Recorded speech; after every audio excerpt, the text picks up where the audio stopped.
Hey everyone, and welcome to the India Story, the show that tracks all the major developments out of India for a global audience. And this week, the India Story was really shining, especially at the Oscars, where the global phenomenon known as RRR won an Oscar, of course, but it was a double delight for India, as we also have the Elephant Whisperers winning an Oscar. So a big week for India when it comes to the Oscars, and the soft power of India and the India Story shining at the Academy Awards. But that's not the only big story that we're going to be tracking for you.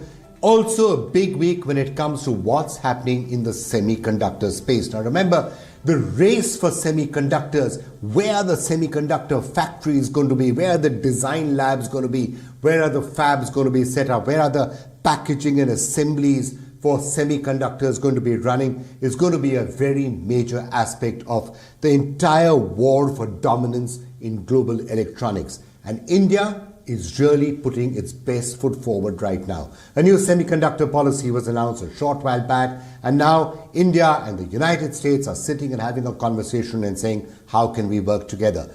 I'm going to have on this show one of the people who's been driving that entire thrust, Ajai Chowdhry, founder and CEO of HCL, but also he's an advisor on the India Semiconductor mission. So he's going to be talking to us about how the entire drive for semiconductors is going to be going. Tarun Pathak is going to be speaking as somebody who's been analyzing this in great detail. And then, of course, as I told you, we are going to be taking a look at the Oscars. All of that coming up for you on the India Story. But first, a quick look at the major headlines that you should be tracking. Will Vladimir Putin attend the G20 summit in September?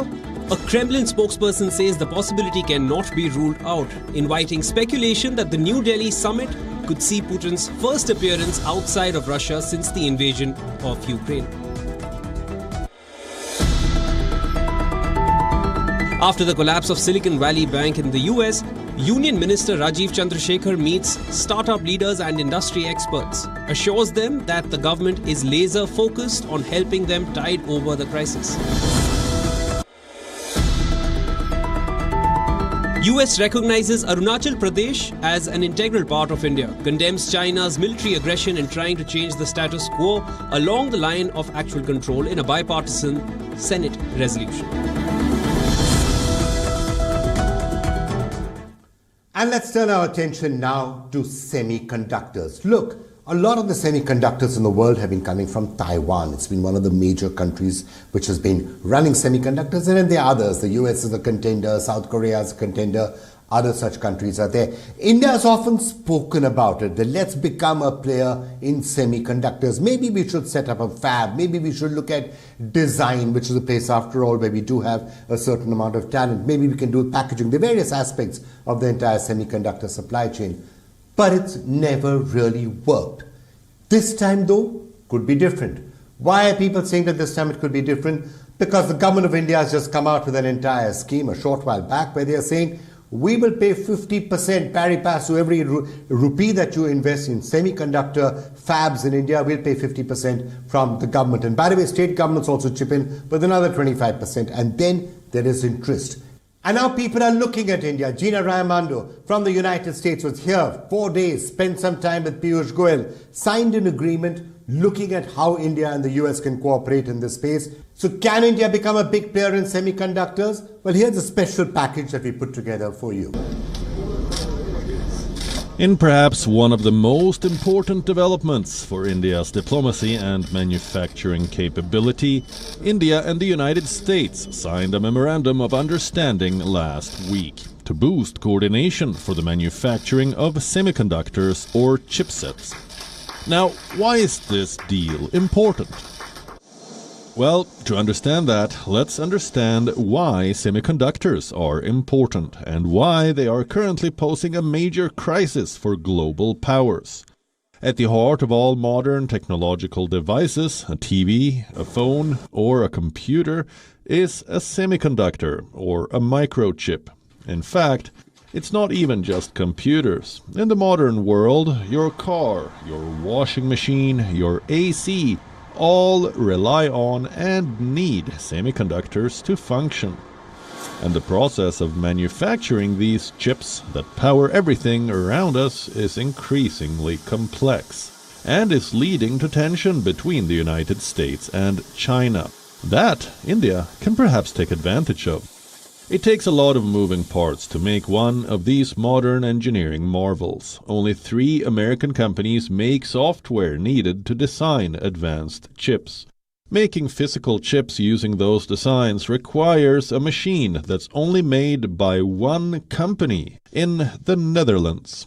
And only companies based in Taiwan and South Korea can put all of this together and manufacture the most advanced computer chips. These are the choke points in the global supply chain. Now, a few years back, China was quick to recognize this. After the Cold War ended in the 1990s, China had become friendlier with the United States and had enticed many chip companies to shift their assembly operations to China. In the 2000s, China dominated the assembly part of the supply chain, but as China's political scenario changed, the regime realized that this assembly relied on imported silicon from their geopolitical adversaries, and poured money into upping their own capabilities, which some allege included IP theft. This angered the United States, which saw this move as a security threat. And the US-China tech Cold War has been heating up lately. In 2018, the Trump administration banned US companies from selling components with Chinese tech company ZTE. In 2019, it banned them from doing business with China's largest tech company, Huawei. Then, in 2022, Joe Biden's administration targeted China's chip industry more broadly. It banned global tech companies to use U.S. semiconductor technology from selling chips to China. In the midst of this dispute, the U.S. is actively engaging the practice of friend-shoring, which means sourcing raw materials and components from countries who are your allies. And India is looking to become a semiconductor manufacturing nation. Because remember, the vast majority of microchips these days are made in Taiwan, which is fast heating up as a potential site of conflict between the US and China. Setting up semiconductor manufacturing facilities requires years of labor and billions in investment. But with India's access to talent and continued investment, it could well be on its way. Well, you know, if you really want to understand semiconductors, who better to talk to than the man who's been described as the father of Indian hardware, Ajai Chowdhry, the founder and former CEO of HCL. You're also an advisor, of course, in the Indian semiconductor mission. That's right. And you've been trying to work out a semiconductor policy for what? How long is it?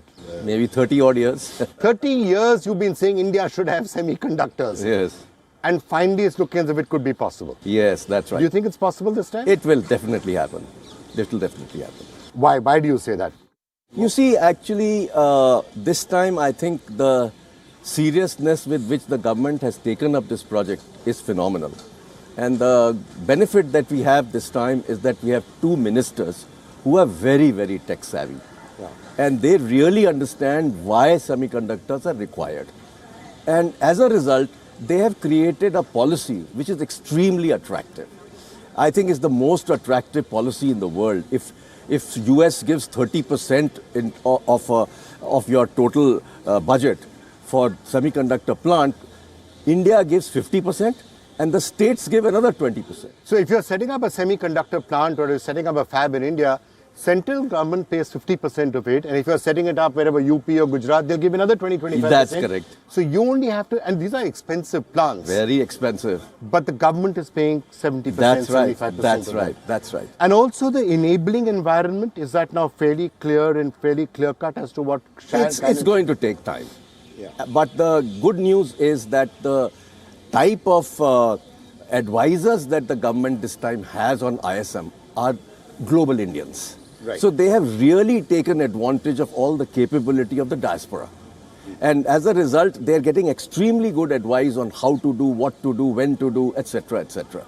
And we are no longer looking at the proposals on a paper situation. This time the proposals, they've gone down very deep to understand the technology, the kind of people, will they be able to... See, if they're going to spend 70%, then the business plan has to be very, very good and successful. And the person has to be good, right? Yes. Because you're betting on somebody who can't be a fly-by-night operator. No, not at all. Has to be somebody who has to have the ability to scale it in the rest of it. Correct. Just to understand, and since we do have you with us, there are three different aspects of semiconductor business from what I've understood, right? There's design, part A. Part B is the fab of the wafer, and that's where a lot of money comes in. And the third is then in, is the sort of assembly and the packaging and assembly and that sort of a thing. In the first has got relatively smaller investments. We've got a fair amount of talent pool. The second one is where the big investments are required, the fab. Correct. That's where the billions of dollars come in. Correct. Where do you think we'll be able to set it up? All three or just in the third part? Look, we have to be there in all three. Okay. As a matter of fact, all four. One piece is missing as yet, which is being put together now. Which is R&D. So you see, the first part is part of the design. No. That's totally different. The R&D is meant for the plant. Yeah. So you need to create processes for what you're going to do in the plant, for which you need R&D. Okay. So the first piece is designing a chip, where we are very good at. I mean, we have great capability. But all the people today are designing for the world. They don't design for India. So I think now that has to change. So the government has come out with a design-linked incentive scheme, which is enabling people to set up design centers here. And our objective is to get at least 100 startups to create design centers here. So the design, we would not be... India's always had talent. India's doing a lot of it abroad, and you would expect that. I guess even part of the understanding with the US is about tapping into Indian talent. The new I MOU guess that so, has been but signed. there's no details available of that MOU. Yeah. So the design part I get, but the fab, 5 billion, 10 billion, stable... I guess problems like water and power and roads are not a problem in India anymore. Luckily, not that's been sorted out. Sorted out. But that sort of investment, right? So I know there are three proposals. See, after all, the risk that the government has to take is a 70% risk. And that's why it's taking longer to decide. Okay? But what we see is that there are good proposals available. At least one or two proposals are good. And more will come up. Because everybody is now getting very interested in India. Because suddenly when this announcement of Foxconn coming and investing into India has happened, everybody's woken up all over the world. That Apple is moving its plants here, all of that is happening. And you need to do it because Taiwan and China, there's geopolitical problems. Is China going to invade Taiwan? What happens to chip supplies all over the world? So there's everybody's worried about it. So they want a good, stable supply of chips from a country. And that's why India becomes very favorable for that. I've been talking to you about this book you just launched, written a fantastic book, Just Aspire. You talked about how these cycles have been done in the past. And you also mentioned in that a lot of these revolutions would have been considered by India nahi kar sakti hai. India can't be in hardware. That's right. India can't produce PCs. That's right. India can't produce mobile phones or get into the mobile phone space. India can't do X, Y, Z. India is a software country. Yeah. That has changed? That has changed dramatically. I remember meeting somebody in the government about 17 years ago. And I went to his home. And I said, we represent hardware and this is what we want to do. He says, why should we waste time on hardware? We are doing so well in software, let's continue. The reality is that if you're not in hardware, you're really missing out. Yeah. Because software and hardware are two sides of the same coin. And if you don't do hardware, you actually miss out a very large market, which is available to India. And today the benefit is that hardware is no longer just hardware. It's huge amount of software integrated into hardware. So as a country, we have a benefit that we can put together software and hardware together and create a solution. India software kar sakti hai, India services kar sakti hai, India will not be able to do hardware. As I said, you've been called the father of Indian hardware. Yes, that's right. You've heard that how many times? And many times. But I think believe that it can be done. The situation has changed today. If you start looking at what's happened in the last 3 to 4 years with PLI and all these things happening, we are the second largest exporter of mobile phones in the country. We are suddenly getting there in manufacturing. Now we need to take the next step of designing products in India and making India a product nation. If we don't do that, if we don't have Indian brands, who will be the customer for the semiconductors? I mean, technically, you could be manufacturing them out here and selling them to the Apples and the Samsungs. No. The kind of chips that we are going to make in India are not going to be bought by Apples, etc. These are 28 nanometer and above chips. So these chips are actually meant for the industry like, let's say, office automation industry or automobile industry, or you look at the washing machines, etc., etc. So it's so India's not going to necessarily try and do the high-end chips. There is no need for us to do that.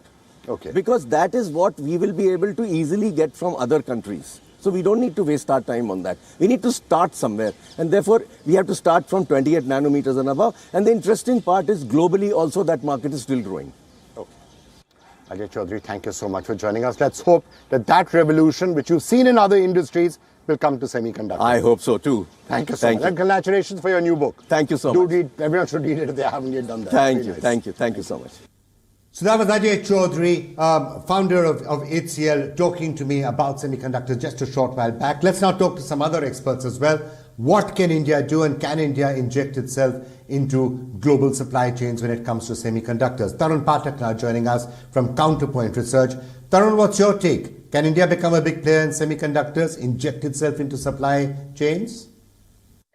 I think, yes, this is absolutely the right time. So if you look at right now, what is happening, we are in the middle of this semiconductor boom, in a sense, like we crunch numbers day in and day out. And if you look at for the next 5 or 6 years, India will consume almost $300 billion worth of semiconductor components. And that's a big number altogether. And everyone knows the value of this number because all eyes are on India.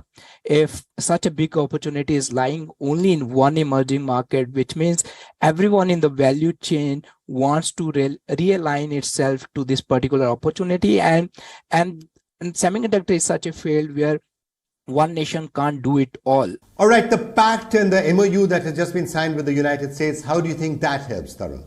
I think it's more like I can say it's a very initial. It won't have any tangible benefits as of now. We can point out it's more like a signal that semiconductor, like I said, it won't happen from one country or so. It's a truly globalization thing. But at the same thing, most of these companies are also looking at geopolitical risk. So they are looking at the cooperation from the countries where they think can go longer, because if we are talking about semiconductor, we are not talking about like 4 years, 5 years down the line.